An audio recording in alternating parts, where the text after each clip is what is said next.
The flashing lights appeared out of nowhere, slicing through the calm evening air like warning beacons. For most people, a traffic stop is a nuisance. For Jordan Miles, it was about to become a turning point that would change not only one life, but an entire department. The city of Riverside Heights was sinking into twilight, the skyline brushed with orange and deep violet. Jordan's silver sedan moved steadily down the boulevard, the soft hum of the engine almost blending with the faint music playing on the radio. He was heading home after another long day at the office, his mind already shifting toward dinner and peace. But peace would not follow him tonight. The sudden wail of a police siren pierced through the melody. Red and blue lights reflected in his mirrors. Jordan frowned slightly and guided his car toward the curb, his movements calm, precise. Inside the car, his pulse remained steady, though experience had taught him what could happen when authority met assumption. A police cruiser rolled to a stop behind him. Out stepped Officer Matt Hensley, mid-30s, clean-shaven and brimming with the confidence of someone who had worn the badge long enough to forget what it represented.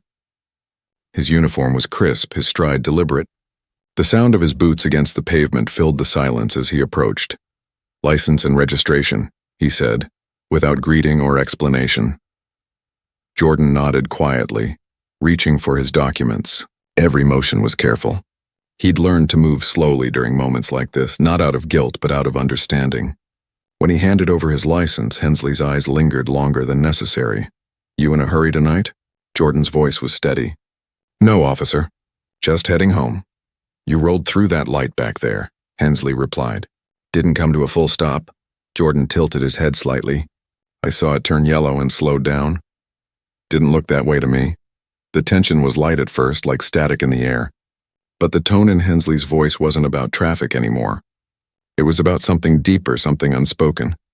He studied Jordan, his expression unreadable. "You from around here?" "I moved here recently," Jordan answered. "My address is on the license," but Hensley wasn't listening. He was staring, searching for something he couldn't quite define. His eyes moved over Jordan's tailored shirt, his neat tie, the polished watch on his wrist. He saw success and confidence in him, and somehow that made him uneasy.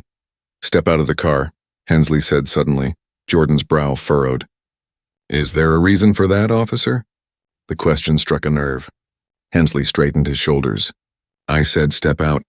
Don't make this harder than it has to be." Jordan inhaled slowly. Every instinct told him to challenge it, but something else told him to wait. He opened the door and stepped out into the cool air. Hensley's eyes flicked over him from head to toe. "Hands where I can see them," Jordan complied, calm as ever. "You're free to check whatever you need to," he said evenly. "Routine check," Hensley muttered, though his tone betrayed suspicion. "There's been trouble in this area lately." "Trouble involving people in work clothes driving home?" Jordan asked. The question landed sharp.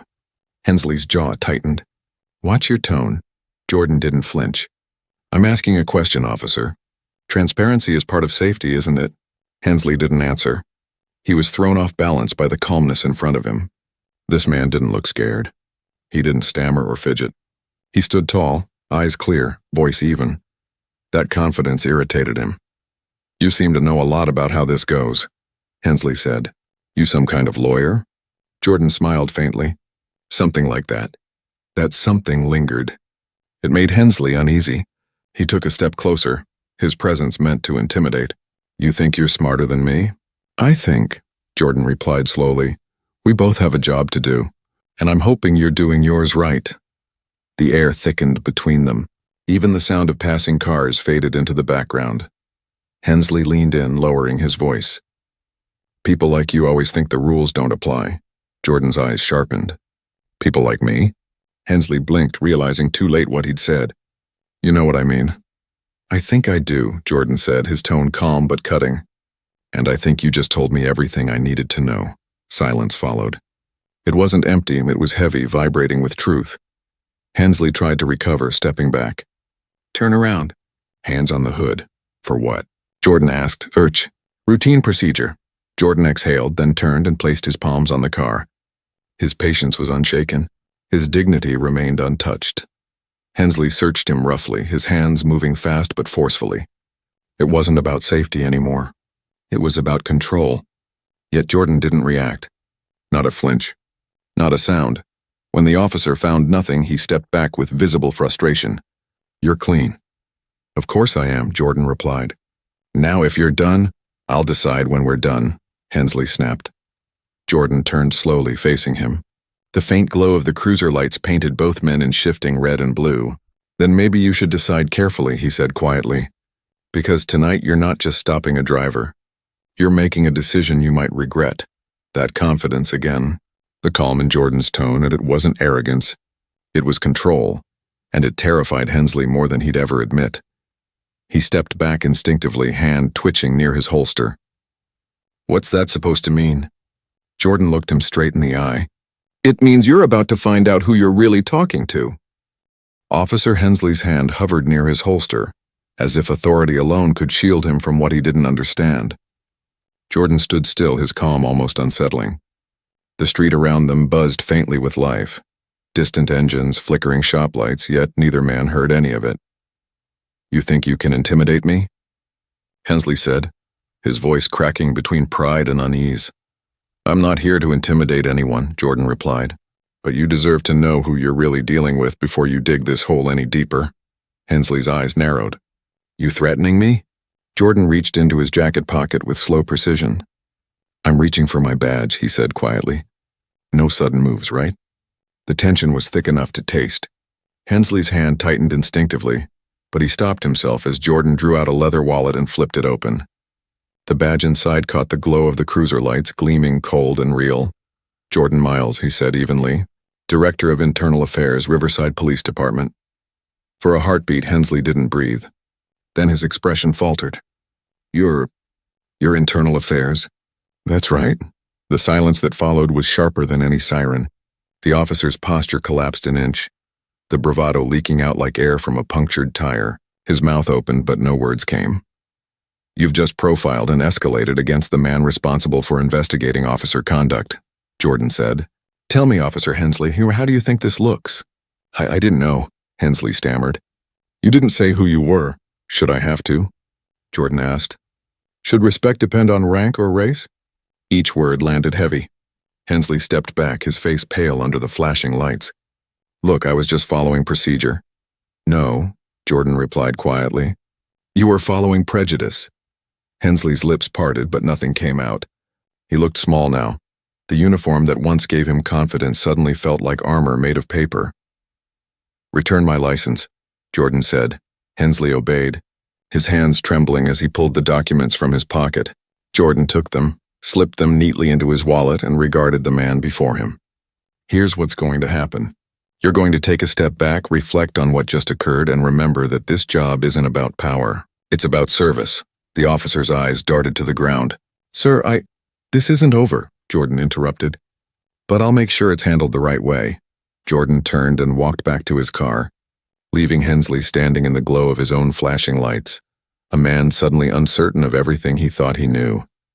As Jordan drove off, the tension drained from his shoulders, replaced by a deeper weight. He'd seen too many nights like this. The difference was that tonight, he had the authority to change what came next. The following morning, sunlight poured through the glass walls of Jordan's office. The seal of the Riverside Police Department Internal Affairs Division glimmered on the wall behind him. On his desk lay a new file, Officer Matthew Hensley. Jordan flipped it open. The record wasn't spotless. Complaints of aggressive behavior, minor violations, all brushed aside with excuses about stress or miscommunication. Each incident small enough to ignore, yet together they painted a familiar picture. A system that looked away until it couldn't anymore. A knock at the door pulled him from his thoughts. His assistant, Maya, stepped in holding a folder. "Morning, sir. I have the report summaries from last quarter and a reminder. The chief wants to review misconduct stats next week." Jordan nodded, taking the folder.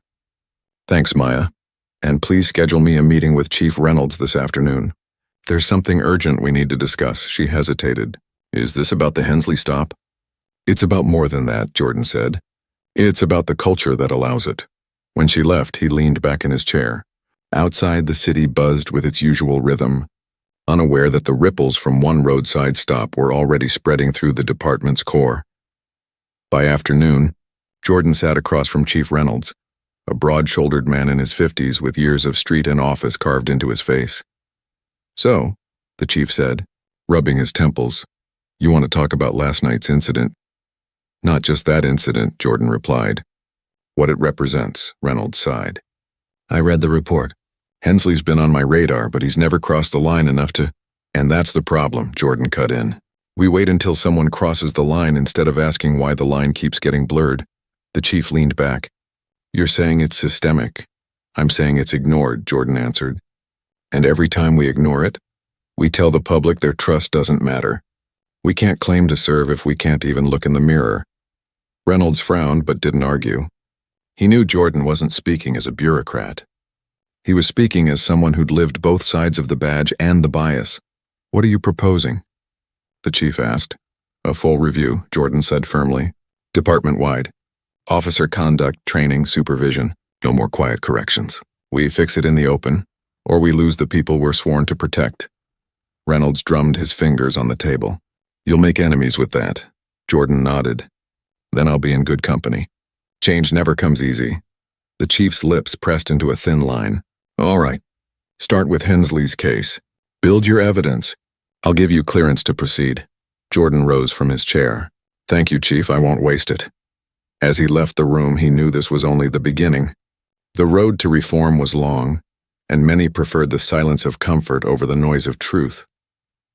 But silence was what had built this problem in the first place. That night, Jordan sat at home, a cup of coffee untouched beside him.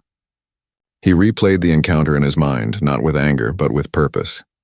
Hensley's arrogance wasn't unique. It was a symptom, one he intended to treat at its root.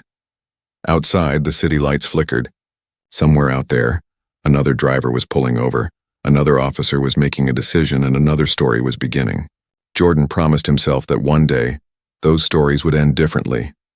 He just had to make sure this one mattered enough to start the change. The next few weeks in Riverside Heights felt heavier than usual. Whispers moved through the precinct halls. Quiet talks about an internal affairs probe, about Director Miles going after one of their own. Some officers called it an overreaction.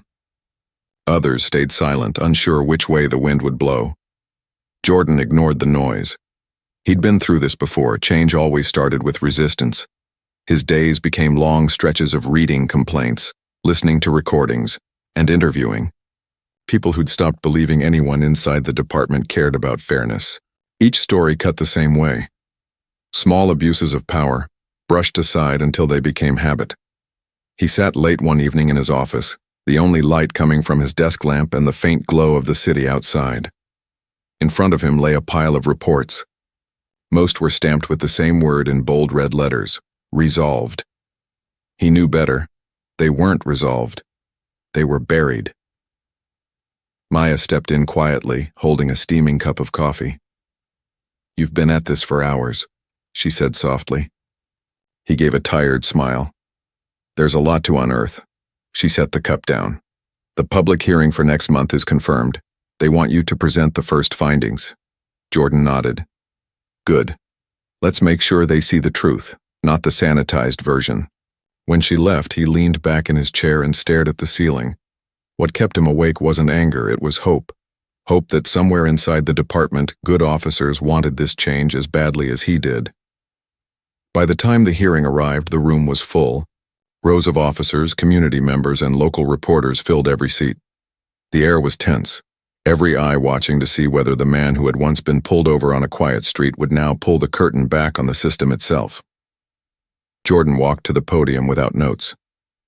His voice carried calm authority, each word deliberate. "For years," he began, "we've told the people of this city that integrity is the heart of policing, but integrity without accountability is just a word on a wall. I've spent the last month reviewing conduct reports, interviews, and citizen complaints. What I found isn't one man's failure. It's a pattern, small compromises that became accepted behavior." A murmur ran through the audience. He continued, unwavering. "This isn't about punishing officers. It's about reminding us what the badge means. It's a promise, not a privilege. And every time we forget that, we lose a piece of public trust we may never get back." He paused, just long enough to let the words settle. Then he added, Officer Hensley's actions during a traffic stop were not an isolated mistake. They were a reflection of an unchecked mindset, a mindset that says authority is something to protect, not something to answer for. That ends now. The chief sat near the front, arms crossed but expression thoughtful. Some officers looked away. Others nodded slowly. After the hearing, Jordan walked out into the hallway, the echo of applause and murmurs still fading behind him. A young patrol officer stopped him near the door. Sir, she said, hesitating, I just wanted to say, thank you. Most of us want things to change too. We just didn't think anyone up top cared. Jordan met her eyes. Then make sure they see that you do. Change starts when the quiet people speak. She smiled faintly and nodded before walking off. It was a small moment, but it carried more weight than a dozen reports. Back in his office, Jordan reviewed the next steps. The reform plan was ambitious. New de-escalation training, peer review boards, mandatory bias evaluations. It would take months, maybe years, to see results. But it was movement, and movement was progress. Chief Reynolds stopped by unannounced later that night. You stirred up the hornet's nest, he said. Half the department's nervous, the other half's curious. Jordan didn't look up from his paperwork. Good. Fear means they're paying attention. Curiosity means there's hope. The chief leaned against the doorway. You think this'll stick? It has to, Jordan said quietly. If it doesn't, the next person pulled over might not be as calm as I was. And then it's not just one officer's future at risk, it's a life. Reynolds said nothing for a while. Then with a sigh, he nodded and left. The next morning, Jordan stood in front of a group of new recruits. Fresh faces, eager eyes, nervous energy. He looked at them for a long moment before speaking. You're here to serve this city, he said. But never forget, service doesn't mean dominance. Every decision you make carries weight. Every stop, every conversation, every choice is a reflection of who we are. If you treat people with dignity, they'll remember that. If you don't, they'll remember that longer. One recruit raised his hand. Sir, what if someone challenges our authority? Jordan smiled slightly. Then you show them your strength by not needing to prove it. Laughter rippled lightly through the room, but his eyes stayed serious. Respect isn't demanded, it's earned. And if we can't remember that, we don't deserve the uniform. When the session ended, Jordan stood by the doorway as the recruits filed out. One by one, they nodded to him. Some thoughtful, some uncertain. But each of them changed just a little by the words they'd heard. Outside, the city was waking. Sunlight spilled across the streets of Riverside Heights. And for the first time in weeks, Jordan felt a sense of calm. The storm he'd started was far from over, but maybe, just maybe, it was the kind that cleared the sky. He walked toward the parking lot, the faint sound of sirens somewhere in the distance. Not every story would end like his, but if his work meant even one of them did, that was enough reason to keep fighting. The reforms had begun, and so had the quiet revolution inside the walls that once resisted it. Change never moves in a straight line. A few weeks after the reforms began, the quiet murmurs around the department turned into noise. Some officers called Jordan's initiative a witch hunt. Others said he was trying to dismantle tradition. Anonymous messages landed in his inbox, half warnings, half insults. But Jordan didn't respond. He was used to pushback. It was proof that his work was touching nerves that needed to be exposed. One morning, as he walked into headquarters, he overheard two officers talking by the vending machine. Can you believe this internal affairs nonsense, one said. Miles wants to turn us into social workers. The other laughed. Yeah, well, maybe he should try patrolling the South End for a week before preaching respect. Jordan kept walking. He didn't need to defend himself in hallways. His answers would come through action. Later that day, he met with his new investigative task force, a small team of officers who believed in accountability.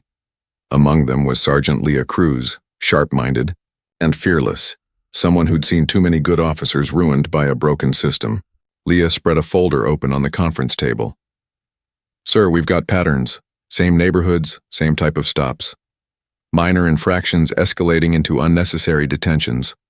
And the same officers keep appearing in the reports.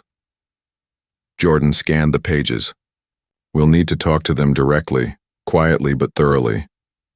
Leah nodded. Some of them won't like that. They don't have to, Jordan said. They just have to tell the truth. Over the next few days, the interviews began. Some officers came defensive, some ashamed. Many admitted they'd seen questionable behavior but stayed silent out of fear of retaliation. One veteran patrolman looked down at the table and whispered, "You start questioning your partner. You lose backup when you need it, so you learn to shut up." Jordan's chest tightened. That single sentence said everything about the culture he was fighting. Word spread quickly that Internal Affairs was digging deeper than ever before. Local news outlets began asking questions. The department's press office tried to stay ahead of the story, but it was clear the tide had shifted. The community wanted answers, and they wanted them now. Chief Reynolds called Jordan into his office late one afternoon. The blinds were half drawn, the air thick with unspoken frustration. "Jordan," the chief said, his tone heavy, "you've made progress, I'll give you that. But you've also made enemies. The union's calling for a review of your authority. They're saying you're destabilizing morale." Jordan met his gaze calmly. "Morale built on silence isn't worth keeping." Reynolds exhaled. "I knew you'd say that, but you need to tread carefully. You push too hard, and you'll give them an excuse to shut this whole thing down." Jordan stood tall. "If doing what's right threatens the system, then maybe the system needs to be threatened." That night, as he drove home, his phone buzzed with an unknown number. He almost ignored it, but something told him to answer. A strained voice spoke on the other end. "Mr. Miles, you don't know me. I'm Officer Bennett. I was at that hearing last month. I have information you need to see about one of your sergeants. Not Cruz. Someone else. Meet me off duty tomorrow night. It's about the same kind of misconduct you exposed, and it's coming from inside your own task force." The line went dead. Jordan sat still, gripping the steering wheel. Betrayal was the one thing he hadn't planned for. If this was true, it meant corruption didn't just live in the shadows. It adapted, even under reform. The next evening, Jordan waited in a small coffee shop on the west side of town. The hum of conversation filled the air, but he couldn't shake the tension. When Bennett finally arrived, he looked anxious, eyes darting around the room before sitting down. "Talk," Jordan said quietly. Bennett slid a small envelope across the table. "I shouldn't even have this, but your reforms are scaring people who benefited from the old ways. They're planning to leak false reports to discredit you, make it look like you're targeting certain officers unfairly." Jordan opened the envelope. Inside were photocopies of messages between senior officers, some even from the disciplinary board, plotting to twist his investigation. He closed the envelope carefully. "You did the right thing by coming forward." Bennett swallowed hard. "Then why doesn't it feel that way?" "Because truth rarely feels safe," Jordan replied. "But it's always necessary." The next morning, Jordan presented the evidence to Chief Reynolds. The chief read the papers slowly, disbelief crossing his face. "They're eating their own," he muttered. "This is bad, Jordan. If this leaks to the press, we'll be dealing with a storm we can't contain." Jordan shook his head. "No. We'll deal with it head on. Transparency was the promise we made, remember?" Reynolds hesitated, then nodded. "You've got my support, but be ready. Once this goes public, there's no turning back." And it did go public. The local news ran the story that night. Internal Affairs investigation exposes attempted sabotage from within. The city reacted with outrage. Some officers walked off duty in protest. Others rallied around Jordan, declaring that the department finally had a leader willing to face what others ignored. The next few days were chaos. Protests formed outside headquarters, some calling for justice, others accusing Internal Affairs of betrayal. Inside the walls of the department, fear and pride collided like sparks in a storm. Jordan stood by his office window, watching it unfold below. Maya entered quietly behind him. "You expected this," she said softly. "I did," he replied. "But expecting it doesn't make it easier." She stepped closer. "You've already changed more than most ever try to. Don't lose sight of that." Jordan nodded slowly. "Change is loud before it becomes real. We just have to outlast the noise." He turned back to the window. The protests, the anger, the shouts, all of it blurred into one truth. The system was waking up. It was messy, painful, and long overdue. But he knew the fight wasn't finished yet. The hardest part was still coming. The part where ideals met consequences and even allies had to choose where they stood. The protest grew louder with every passing day.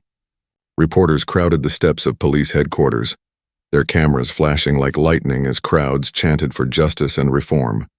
Inside those walls, Jordan's name became both a rallying cry and a curse. He walked through the corridors of the department one morning, the sound of his footsteps echoing over the low hum of whispers. Some officers nodded respectfully. Others turned away. He could feel the tension pressing down from every direction. When he reached his office, Leah was waiting, a stack of new files in her arms and concern written all over her face. "They're calling for an emergency council hearing," she said. "The city board wants you to testify about the investigation's methods. The union's accusing you of targeting officers unfairly." Jordan took the files from her hands and set them on his desk. "Then I'll tell them the truth." "All of it," Leah hesitated. "They're going to come after you, Jordan. They're not just protecting their image anymore, they're protecting their power." He looked up at her, his expression calm but resolute. "Then it's time to show them that power doesn't survive truth. It crumbles under it." 2 days later, the council chamber overflowed with people. Cameras lined the back walls. Officers, community leaders, reporters, and citizens all filled the seats, waiting for the confrontation they knew was coming. Jordan sat at the center table, his posture straight, his eyes unwavering.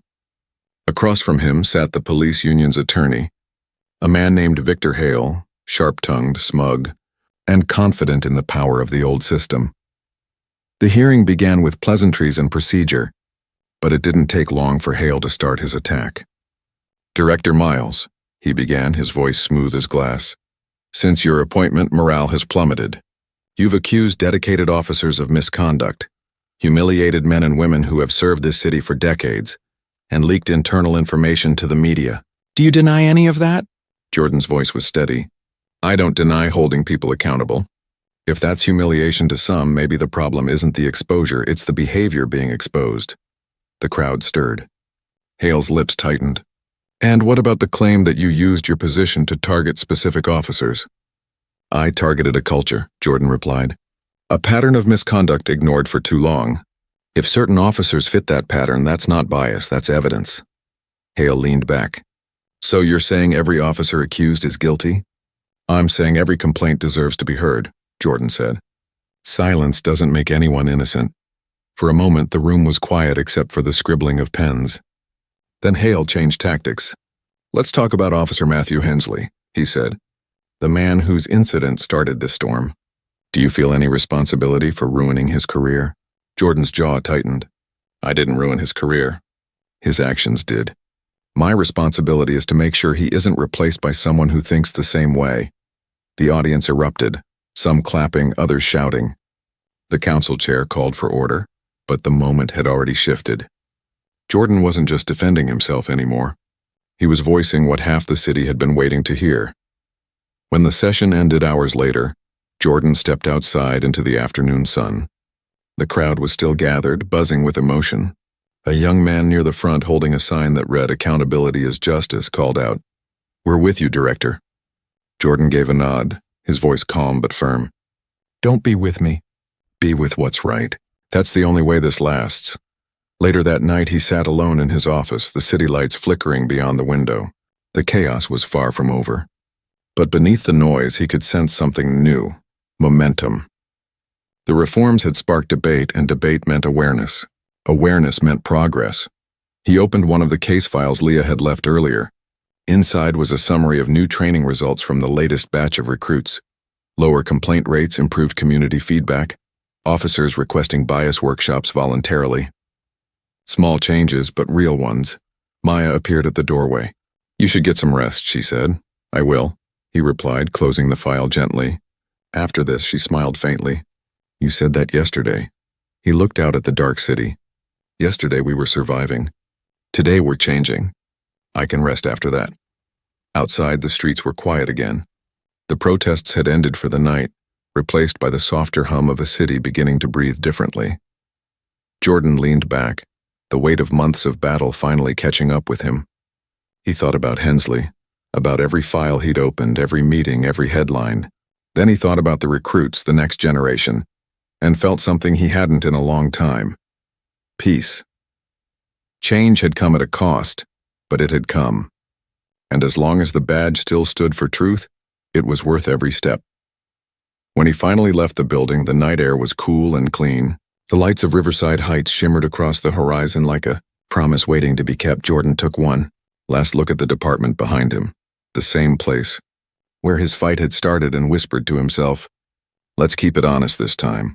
He walked toward his car, not as a man burdened by the past, but as one ready for what came next. The story that began on a quiet street under flashing lights had ended not with punishment, but with purpose. And that purpose would echo through every officer who chose integrity over fear. The storm had passed, but its lesson would never fade.